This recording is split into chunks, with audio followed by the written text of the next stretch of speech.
করে তিনি যে সমালোচিত হন এটা সম্পর্কে জেনেছি। তো এরপরে যিনি ভাইসরয় হয়ে আসেন লর্ড লিটনের পরে, তিনি কিন্তু উদারনৈতিক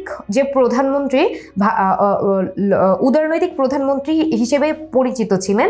তো তিনি কিন্তু ছিলেন লর্ড রিপন। তো তিনি কিন্তু 1880 সাল থেকে 1884 সাল পর্যন্ত ভাইসরয়ের দায়িত্ব পালন করেন।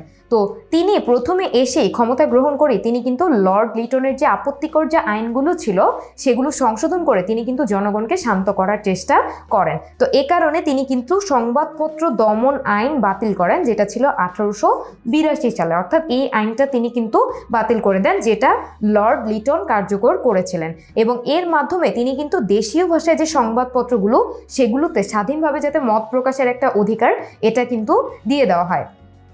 এছাড়া সামুদ্রিক শুল্ক আইন নামে 1878 দ্বারা কোনো ধরনের যে রাজদ্রোহমূলক কাজ সেগুলোর অধিকার তিনি কিন্তু বজায় রাখেন। এছাড়া তিনি আরেকটা আইন প্রণয়ন করেন, সেটা হচ্ছে প্রথম ফ্যাক্টরি আইন, যেটা প্রণয়ন করা হয় 1881 সালে।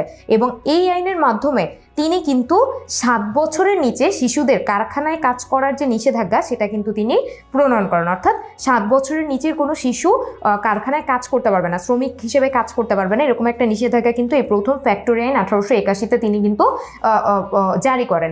এছাড়া 12 বছরের কম বয়সী যে কোনো শিশুর কারখানায় যে কাজের সময় অর্থাৎ প্রতিদিনের কাজের সময় সেটা কিন্তু তিনি কমিয়ে দেন এই আইনের মাধ্যমে।